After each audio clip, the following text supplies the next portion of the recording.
Hi there, and thank you for joining me for today's live reading of Sacrifice Bunt, the second book in the Ground Rule series by Bree Kraemer, and this is presented by Itsy Bitsy Book Bits. Chapter 1, Zara. Some days she absolutely loved her job. Who was she kidding? It was most days, especially when she got to stare at hot guys in tight white pants. Baseball pants were a gift from God.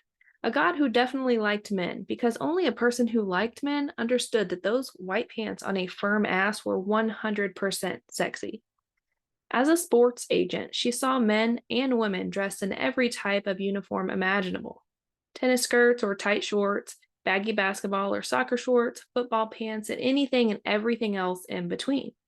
The baseball pants were the only thing that ever got her engine running, not for lack of trying to shut it down. As a woman in her field, dating a player of any kind was off limits. Technically, it wasn't off limits unless she was their agent. Her own code, though, one she'd given herself many years ago, made it off limits. No dating, or in her case, sleeping with athletes. Which was fine by her. She talked about sports all day, every day. She'd rather talk about anything else when she went home at night or out on a date. The weather would be preferable to sports.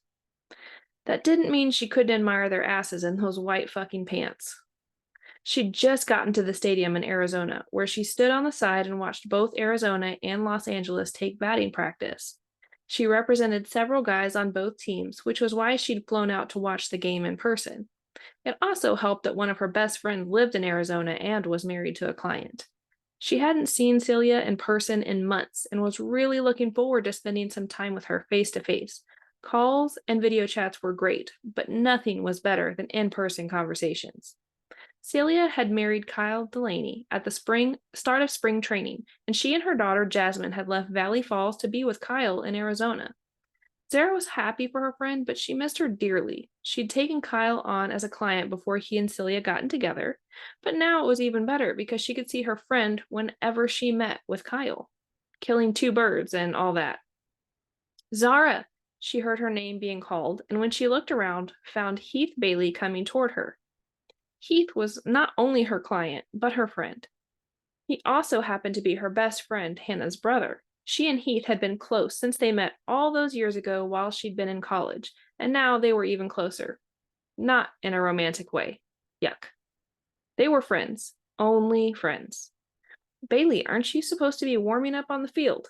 Heath was a pitcher for the LA Emperors and was slated to be the starting pitcher for the game. Nature called. He strolled up next to her, nudging her shoulder with his own. When did you get here? Just a little while ago. She pushed her sunglasses up and perched them on her head. Is Hannah here yet? Hannah was coming to see clients, the same as her, but she was flying in from Tennessee after taking the trip with the Valley Falls Strikers and meeting some clients there, and watching her husband play. Yes, Hannah was also married, and to a soccer player no less. Edwin Boyle had been Hannah's client since she'd become a sports agent right out of college. Unbeknownst to Hannah, he'd been in love with her almost as long. She'd also been in love with him, but hadn't realized it. Luckily, they figured it out. Now they're happily married and living the dream. Was it a dream to be happily married? Zara wasn't so sure. She loved her single life. Sometimes it got old, say when she hadn't had good sex in way too long, but most times it was perfect, at least for her. Didn't she call you? Heath said. Something came up with a client, and she isn't going to make it. Zara deflated. They might live in the same town and work at the same agency, but she and Hannah had both been so busy the last couple of weeks that they hadn't seen each other. Zara had been looking forward to girl time with Hannah and Celia. Well, damn.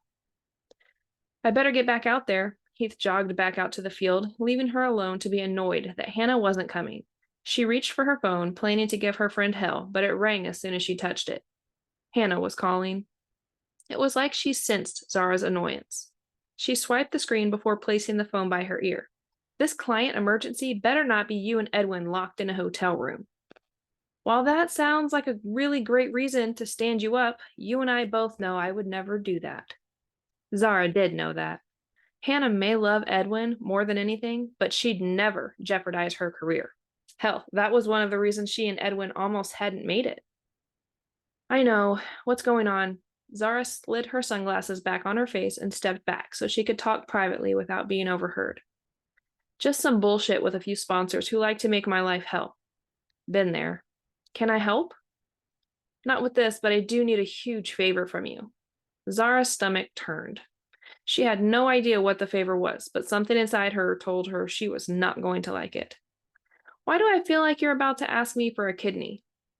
Hannah laughed, but it was strained. Because you know me so well. There was a short pause. I need you to go with Noah Ashe to a meeting with a sponsor. No, anything but that. She was right to think Hannah's favor would be impossible. Zara, please, I can't be there, and this is really important. You know I wouldn't ask unless it was an emergency. Fuck, Zara swore. I'd rather give you a kidney. I know, really I do, but I need you for this. There's no one else from Sports World, and even if there were, you're the only one I trust to get it done how I'd do it. Zara sighed.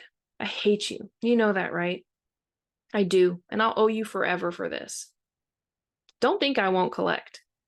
I'll send you everything in an email, and I'll tell Noah to be on his best behavior.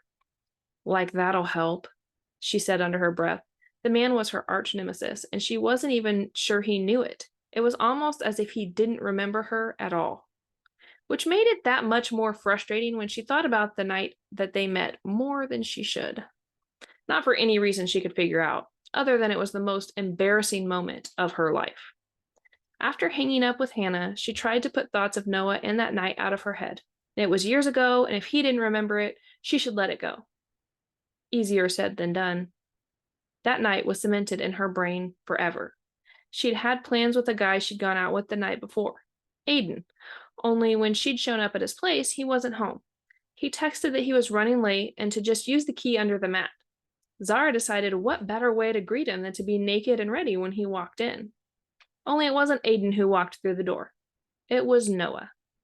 At the time, she didn't know or care who he was. She just wanted him to stop looking at her naked body. His eyes raked over her skin, and to this day, she could still feel the heat of them as they perused her body. She was bold, asking him if he liked what he saw, but his answer of yes and wicked fucking smile only embarrassed her.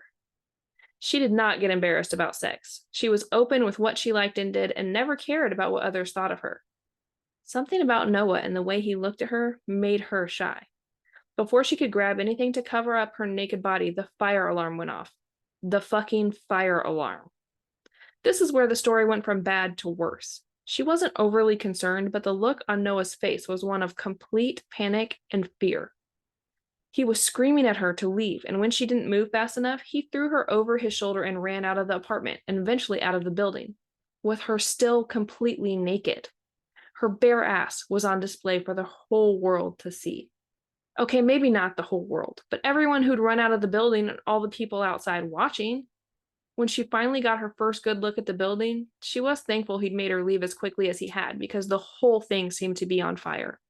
It was hard to be mad at someone who'd saved your life. After she calmed down, he sat her on her feet and gave her his shirt to cover up with. When she turned around to thank him, he was gone. Poof, just like that. Almost as if he was never there in the first place. For a while, she wondered if she'd imagined the whole thing. Then, one night, after she'd graduated and gotten her job at Sports World, she was shuffling through files of potential clients, and there he was. Noah Ashe, outfielder for the LA Emperors. Because, of course, he was an athlete. Somehow, she was able to avoid him for years, even though he played for the same team as Heath and a few of her other clients. It wasn't until he walked into her office almost 6 months ago that she'd come face to face with him again, where he acted as if they'd never met. Was she so forgettable? Not that she wanted him to remember her, but still, it would be nice if her naked image was one he thought of often. Wait, no, she did not want Noah Ashe thinking of her naked. She didn't want him thinking of her at all. She wanted nothing to do with him, which was why she'd turn him down when he'd asked her to be his agent. Then Hannah, her traitor of a best friend, went and took him on. Seriously, wasn't there some sort of girl code about that? Never take a client who has seen your best friend naked and watched a building burn down together? If there wasn't, there should be. She'd look into adding it to the girl code book in her spare time, when she had virtually none. She paced the sideline of the field, clutching her phone in her hand, waiting ever so patiently for the email from Hannah to arrive. What in the world could be so crucial that Hannah needed her to step in and help Noah? Especially when Hannah was aware of how much Zara did not want to be in the same room as that man. Her phone buzzed, alerting her that the email had landed in her inbox. Zara opened it and began reading, stopping almost immediately. Shit. Of course, Hannah needed someone at the dinner meeting with Noah. It was with Power Punch, the world's leader in sports drinks and a sponsorship that every athlete and agent wanted. Zara had pitched several clients to them over the last few months, but they hadn't liked any and never even took a meeting.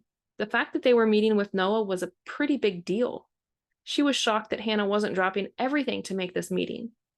Zara, what could possibly be so important that you miss out on a meeting with Power Punch?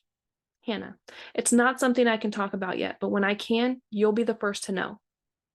Zara, fine, but you do realize I'm going to charm their asses off, and you might lose them to me? Hannah, it's a chance I'm willing to take. She slid her phone into her pocket, continuing to wonder what could be so essential to make Hannah skip this meeting. She would never skip something this big. It had to be a scandal. Only a scandal would warrant missing this meeting. She was so caught up in her thoughts that she didn't notice the shadow that fell over her. When she looked up, there stood Noah Ashe, looking smug as ever. It seems you're my date this evening. His smooth voice grated her nerves. It's a dinner meeting. Her words were clipped and showed no emotion. He tipped his head, and even though he was wearing sunglasses, she could feel his eyes on her. A dinner meeting with one of the biggest companies in the world when it comes to sports. He wasn't wrong, and that had her wondering why Power Punch had chosen him.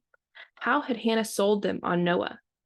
Granted, she knew virtually nothing about him. Well, nothing major. Just that he was a great ball player, never in the news for a scandal, and was always smiling. She never looked him up or read anything about him on purpose. It was for her own sanity. Once she started thinking of him, she'd never stop. And she did not want to think about Noah Ashe. Not even a little bit. He was the bane of her existence, and she wanted nothing to do with him. Unfortunately, thanks to Hannah, that was all about to change.